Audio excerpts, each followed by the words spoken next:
Então, vamos lá, pessoal. Estou gravando aqui já também. A ideia desse encontro é a gente revisitar um pouco a discussão que vocês fizeram, ter vários encontros com esse perfil, para nós revisitarmos algumas discussões feitas pelo Flávio. Estou colocando aqui no Classroom um link. Se alguém quiser e puder entrar aí, já me ajuda. Entrar e pôr um fone de ouvido para ver se está dando para sair o som bom, tá? Porque depois eu vou gravar, como está muito barulho ambiente, eu não sei. Aí só dá um ok, aí depois aí pode sair. Né? Qual que é a ideia, pessoal? A discussão aqui inicial é a partir da leitura de raiz schumpeteriana sobre o desenvolvimento. Então, qual a questão aqui que eu coloquei, né? Apresente as possibilidades de estratégias de catching-up, desenvolvimento, a partir da interpretação de origem schumpeteriana sobre a relação entre revoluções tecnológicas e paradigmas tecnoeconômicos.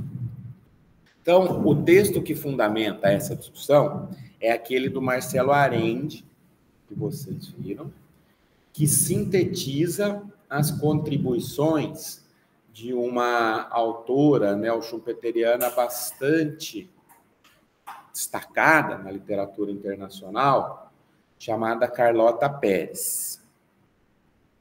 Qual que é a ideia? Ela parte, primeiro ponto, né, respondendo essa questão para organizar as discussões. A gente parte da perspectiva do Schumpeter sobre o que é desenvolvimento. Legal.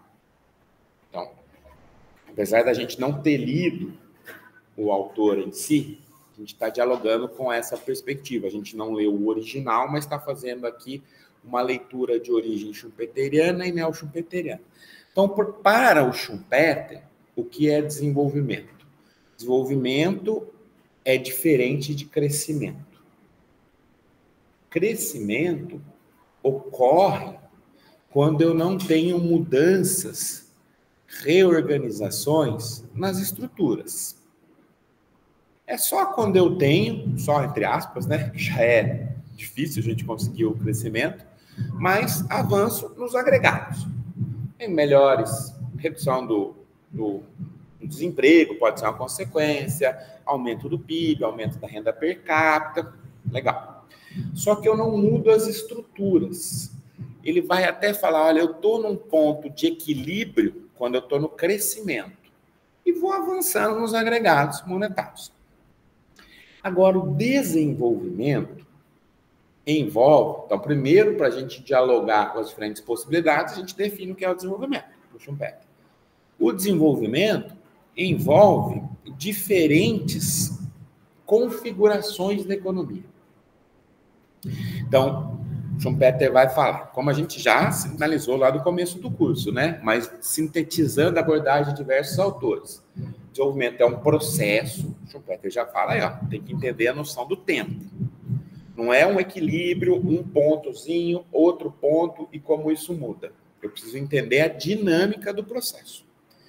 É um processo que envolve saltos. Ou seja, não é um processo que envolve linearidades, passo a passo, continuidade.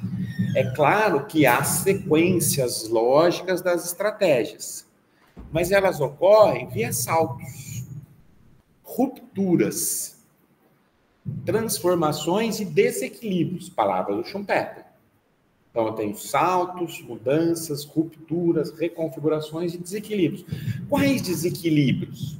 Porque a palavra de desequilíbrio já vem carregada de um juízo de valor a partir da perspectiva ortodoxa, mainstream, neoclássica, olha, de descontrole das finanças públicas, desequilíbrio nos gastos, na composição orçamentária. Não é isso que ele está falando. Ele está falando o seguinte, olha, sair de um ponto e chegar no outro é o que é mais importante. Olhar esse movimento. Claro que o ponto final tem que ser mais elevado para ser desenvolvimento. Isso envolve saltos, mudanças, rupturas, desequilíbrios. Por quê? Porque eu vou reorganizar a forma com que a minha economia acumula, eu vou reorganizar as relações de trabalho, eu vou reorganizar a dinâmica da concorrência, eu posso reorganizar até a relação institucional jurídica, relação capital-trabalho, eu vou reorganizar a maneira com que a sociedade consome, vai ser consumo de massa, vai ser consumo de nicho, etc.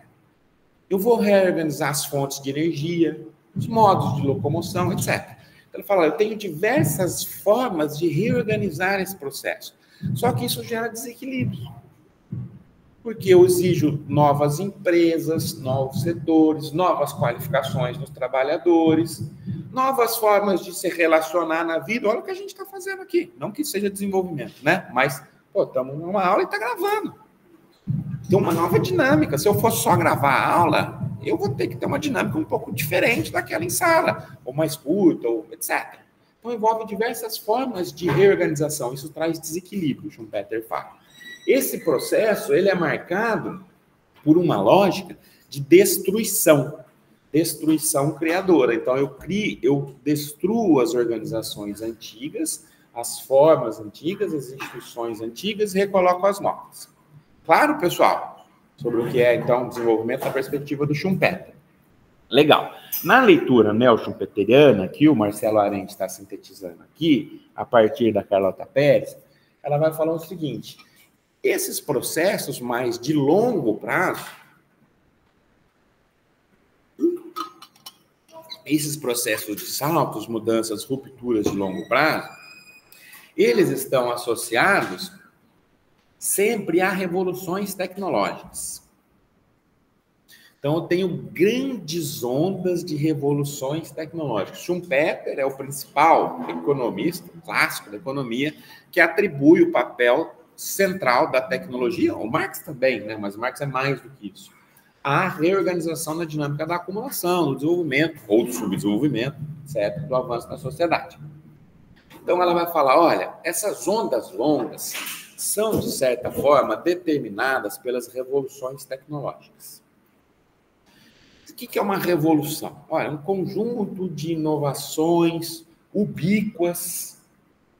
O que é ubíquo? Onipresente na sociedade, que penetra todas as formas, ou muitas das formas, de organização, de trabalho, de concorrência, de acumulação, de vida, no limite.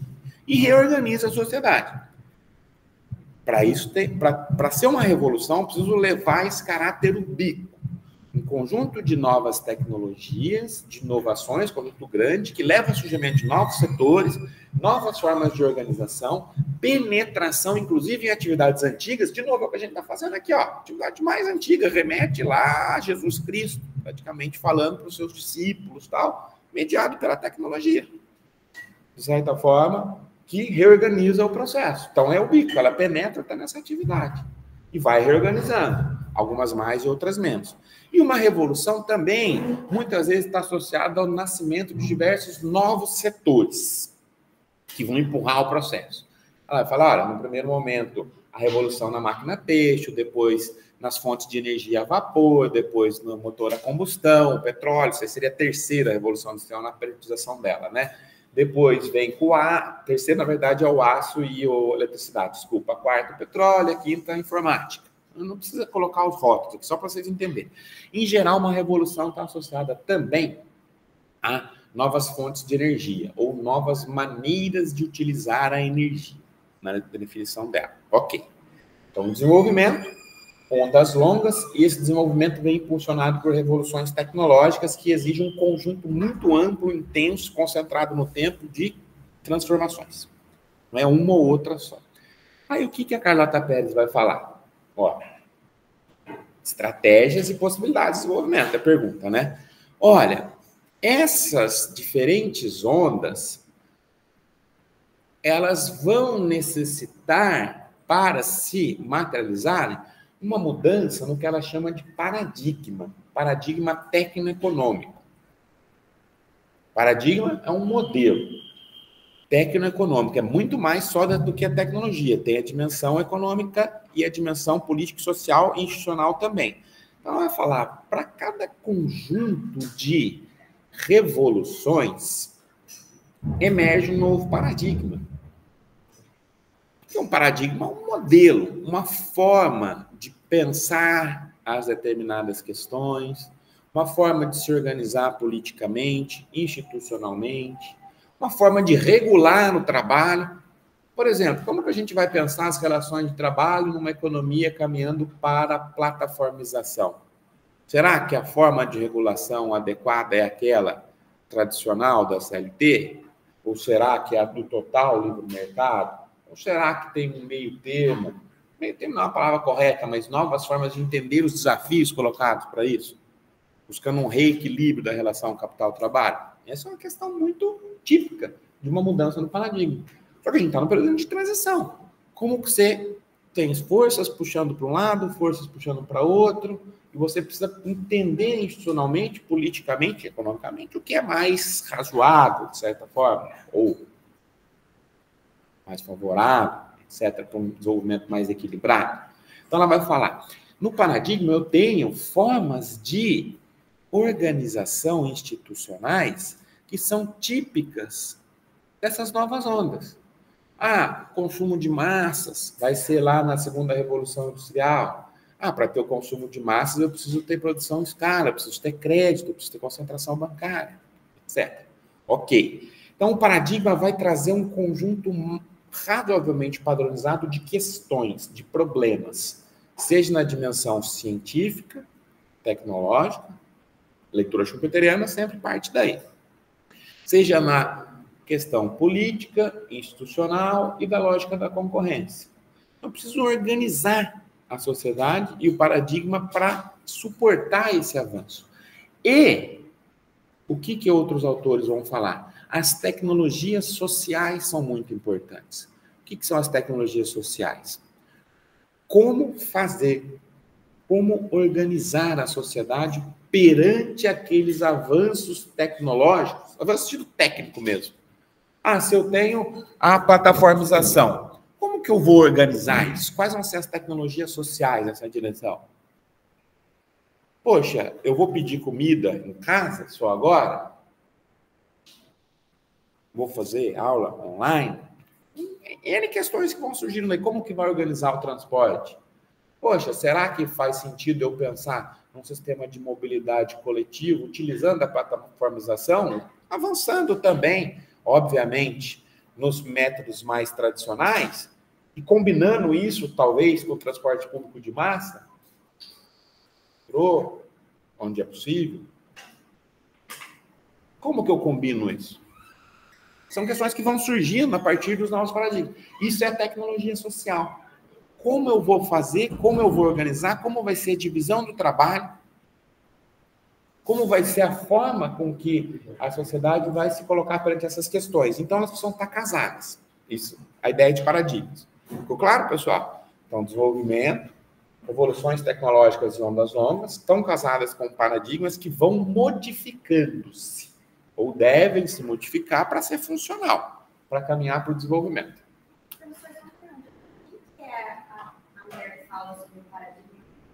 Carlota Pérez. Legal. O que é a Carlota Pérez? Eu falo, beleza, aí a gente volta, né? Doutora radicada na Inglaterra, de origem latino-americana, né? O que ela vai falar? Beleza, eu tenho ondas longas. Aí entra a nossa pergunta. Como que eu penso as diferentes estratégias e possibilidades? A Carlota Pérez vai falar o seguinte, essas ondas, ela está olhando um pouco ali para alguns fatos estilizados, né? Tem alguns períodos mais ou menos específicos. Ela vai dizer, no início da onda, eu tenho ainda uma fase de não consolidação do paradigma. Eu tenho uma fase de transição, onde a onda anterior ainda coexiste com a onda atual. Então, no primeiro momento, ela vai falar, eu tenho um frenesi, uma erupção, na verdade, de inovações, de um grande bloco de inovações, depois um certo frenesi, depois um período de acomodação institucional e um período de estabilidade institucional e grande crescimento econômico. No primeiro momento, a primeira fase da onda, que são esses dois grandes blocos, como que ela tenta estabelecer uma relação entre o capital financeiro e o capital produtivo.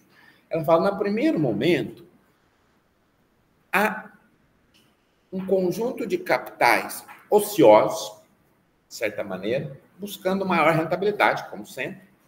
Mas por quê? Porque a onda anterior já está se esgotando.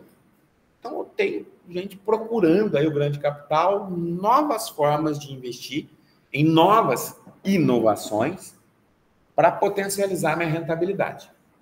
Então, nesse primeiro momento, o capital financeiro está disposto, segundo ela, a casar com a dimensão produtiva. A gente pode depois fazer algumas críticas nesse sentido, até que ponto esse modelo pós-anos 80 se sustenta. Mas ele está ali empurrando para a inovação. Então, você tem um certo casamento no modelo dela entre o capital financeiro e o capital produtivo no sentido das inovações no primeiro momento. Então, eu tenho muita grana fluindo nos mercados financeiros para empurrar as inovações. Como se fosse o capital especulativo tradicional mesmo, da lógica de startup, sabe? A lógica bem americanoide mesmo, assim. Anglo-saxã, na verdade, né? De empurrar as inovações.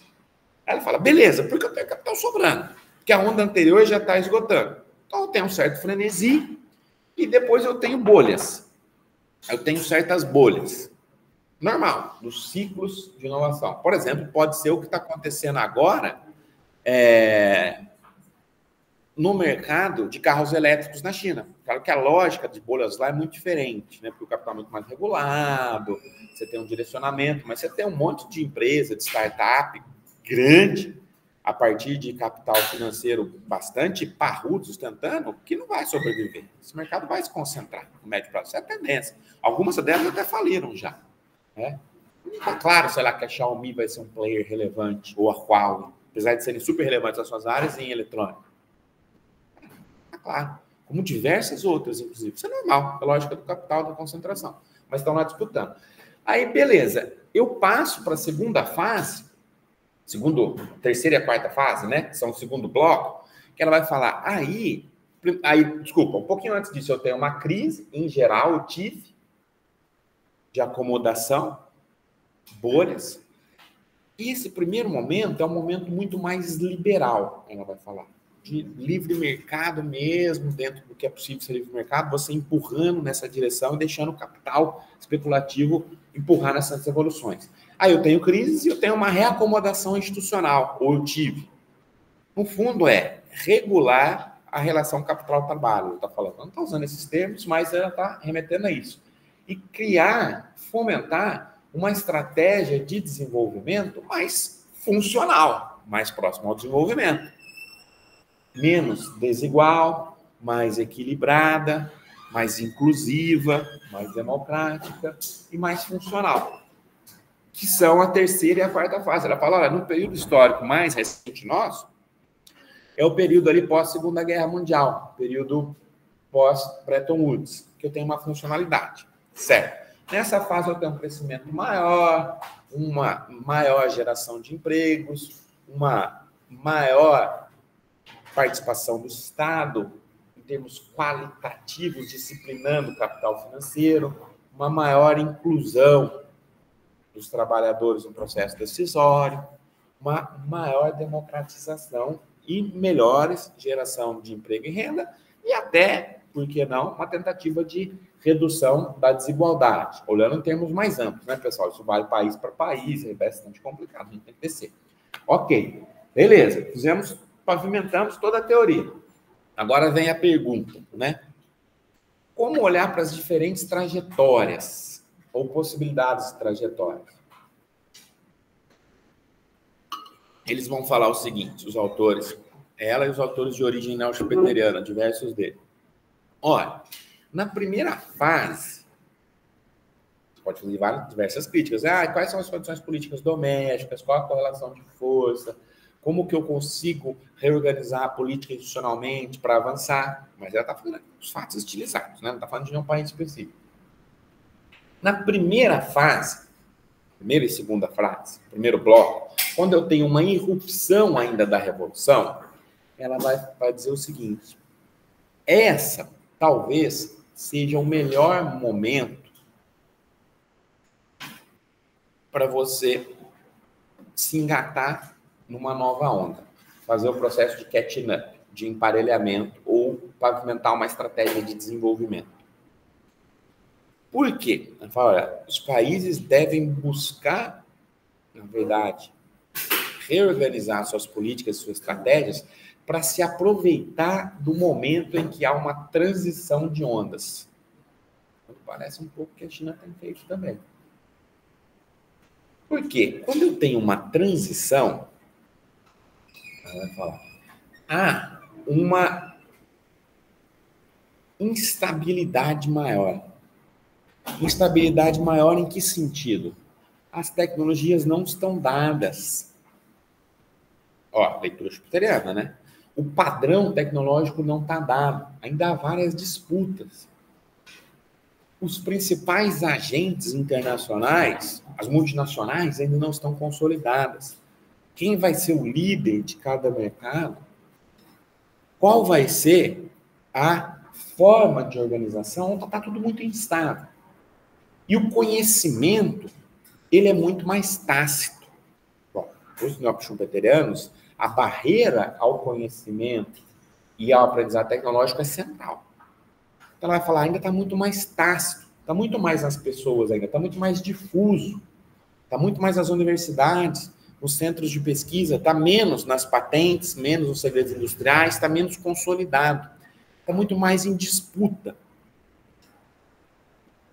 De novo, o exemplo dos carros elétricos. Não que isso vá capitanear uma revolução, não é isso, mas só para ilustrar. Cara, você tem, por um lado, a onda antiga, grandes montadoras resistindo, Toyota, que é o principal expoente. Por que quem mais resiste é a Toyota? Só porque ela é líder. Paradigma atual, claro, você muda o paradigma, pode ser que as capacitações dela erodam, ou sejam erodidas. Poxa, por que a Toyota é tão boa? Porque consegue fazer um motor eficiente, durável, em custo competitivo. Outras coisas também, mas a base fundamental é essa. Se você fala o seguinte, a partir de agora o motor é outro, quem garante que ela vai ser tão boa naquilo? Ou aquilo que ela é tão boa de ser um motor a combustão eficiente, econômico, competitivo, durável e confiável, já não vale mais. Porque você está migrando para outro tipo de motor. Será que ela vai saber fazer tão bem quanto a BYD, que nasceu disso? Pode ser que sim. Mas não sei. Por isso que eles são os que mais resistem. São os líderes do paradigma anterior. E no paradigma atual? Não sabemos. Olha a disputa.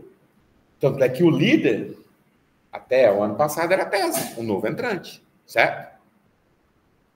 A partir de agora é a BYD. Uma empresa que até, garanto que vocês não sabiam, não conheciam ela até o ano passado. Provavelmente. É o líder. Ou seja, o que ela vai falar, só estou ilustrando aqui. Quando eu tenho uma mudança na onda, é tudo mais instável. Então, as barreiras são potencialmente menores. Potencialmente, eu já falo por quê daqui a pouco. Porque eu não tenho barreira à entrada tecnológica tão elevada. Então, a estratégia talvez mais adequada, se pensando no longo prazo, no desenvolvimento, e pensando numa estratégia de desenvolvimento autônoma, onde a nação controle o seu destino, ou busque controlar o seu destino dentro do possível, qual caminho eu vou seguir, passa, na leitura dela, por tentar se inserir nessa fase inicial. Por quê? Porque aí eu não vou ficar dependente das empresas multinacionais.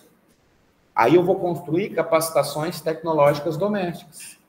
Não, chupeteriano, né, pessoal? Capacitações inovativas domésticas. Eu vou dominar a tecnologia domesticamente. Então, eu domino a tecnologia, eu domino o desígnio, o caminho. Qual caminho eu vou escolher com isso domesticamente é outra discussão. Mas eu tenho a possibilidade. Os melhores empregos vão estar onde? Aqui. A parte de remessa de lucros que a gente manda para fora, depois multinacionais, vai ser reduzida. É claro que não é uma economia fechada, não é isso. Nunca foi falado isso. Porque algumas áreas eu posso ter uma relevância maior. Então, eu consigo controlar o meu destino. Eu consigo fazer uma inserção externa depois, fazendo até o link depois com a CEPAL. A Carlota Pérez é latino-americana, venezuelana. Venezuelana ou mexicana? Venezuelana. Eu consigo contornar a deterioração dos termos de troca. Depois a gente vai chegar nisso na CEPAL, mas o que é isso? Eu só não me especializo na exportação de commodities. Eu domino as tecnologias, produtos de maior valor agregado, e eu não preciso importar tanto esses e posso até exportá-los, que gera mais renda e contorna as restrições de balanço de pagamento, que é uma fonte fundamental de restrição para os países periféricos. Isso vai ficar mais claro para vocês depois em macro 2, macro 3, mas até quando a gente avançar nesse curso.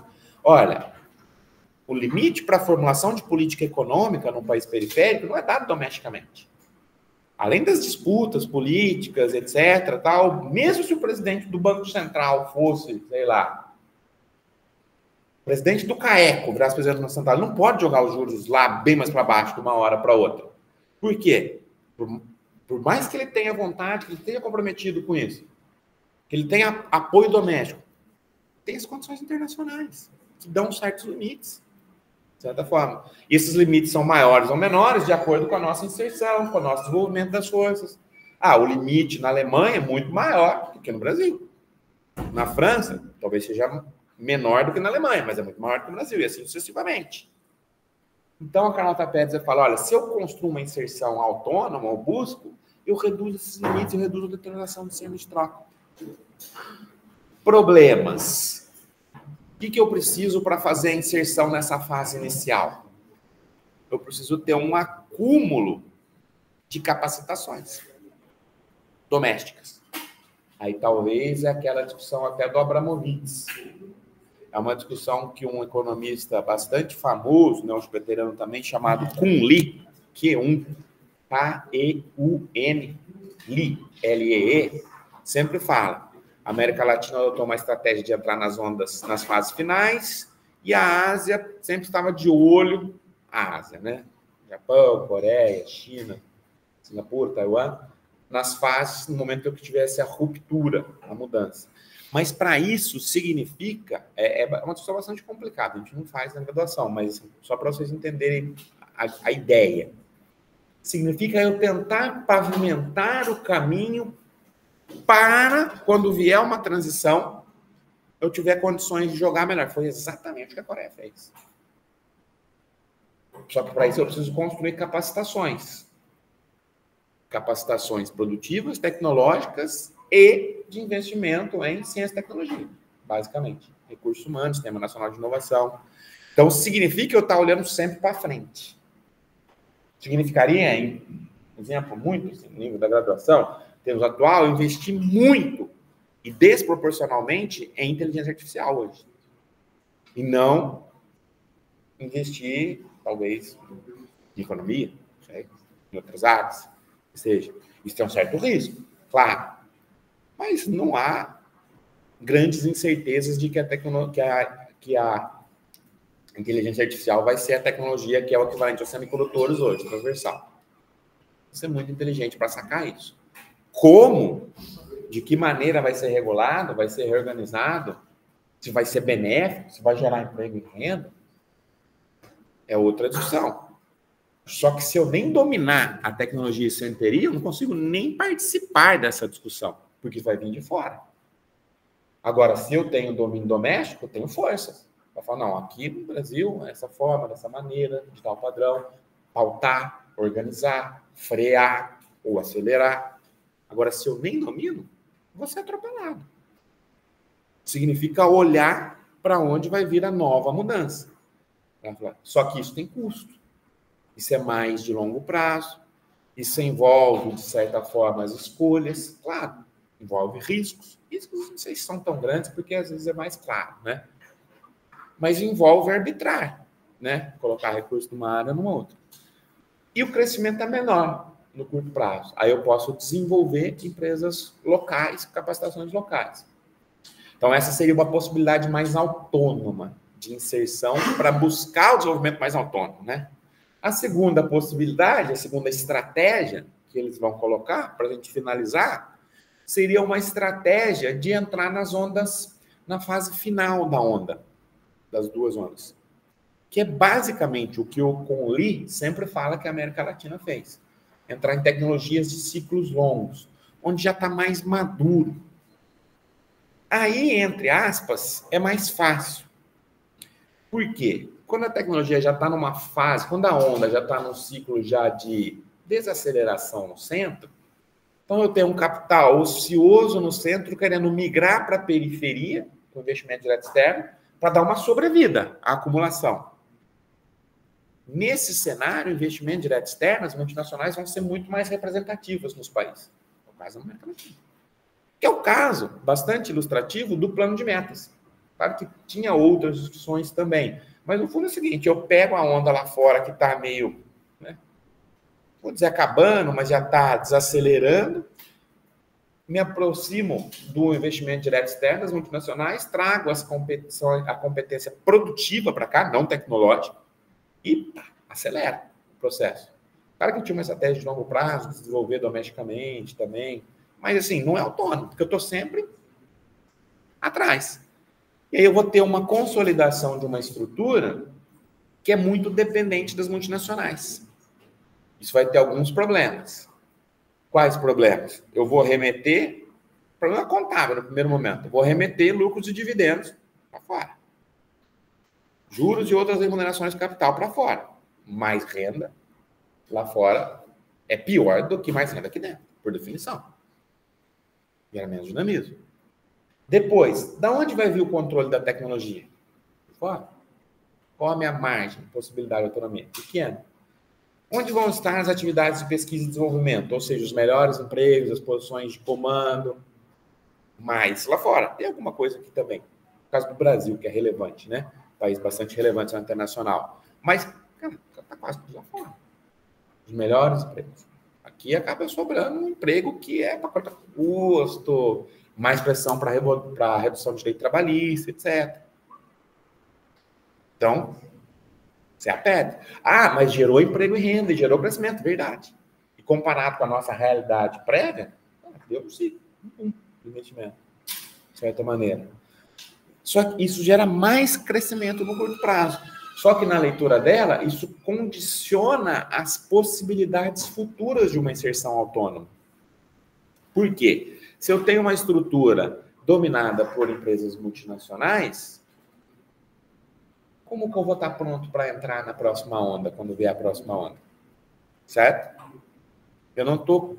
As multinacionais, elas desequilibram o jogo e fazem com que os agentes domésticos não consigam sobreviver e criar capacitações para serem líderes nas outras áreas. Tanto é que, se a gente for olhar para a nossa estrutura, onde que a gente tem mais destaque em termos de competências? Onde o capital internacional não está, ou não esteve historicamente, ou não teve interesse em algum momento historicamente. Petróleo, claro que hoje, óbvio, mas lá no primeiro momento da Petrobras, desculpa, 1951, até antes, da década de 30, a discussão do petróleo, nossa, o capital internacional não estava ficando interessado. Aeronáutica, Embraer, vocês nunca vão conseguir fazer isso. Embraer, conseguimos. Natura, por exemplo, uma empresa, um negócio de bioeconomia, tal, Amazônia, todas do complexo agro, todos os problemas que tem, mas JBS, Friboi, etc. Aí tem algumas exceções, sei lá, VEG, que é conseguiram no complexo elétrico, tal, meio nessa lógica do PND. E tem várias outras, né? Mas assim, a gente tem mais força onde o capital internacional ou não penetrou, não tinha interesse, ou não tinha uma tanta desproporcionalidade. Sistema bancário, aí por outros motivos, né? E o juro nosso é tão alto, nosso capital bancário é tão bom que não conseguiu até expulsar o internacional aqui, de certa forma, tão produtivo. Mas ela vai falar, para construir uma inserção autônoma que gere desenvolvimento ou que possa gerar desenvolvimento, o mais adequado é tentar fomentar uma estratégia de entrar na fase inicial. Não quer dizer que eu não aproveito da fase final da onda, claro. Eu vou aproveitando da fase final, mas mirando para desenvolver capacitações nas próximas fases. Problemas, questões, dúvidas. Como desenvolver as duas coisas ao mesmo tempo?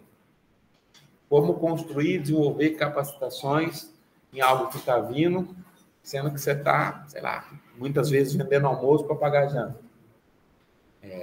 Não é fácil construir essas capacitações para a transição. Dúvidas, pessoal?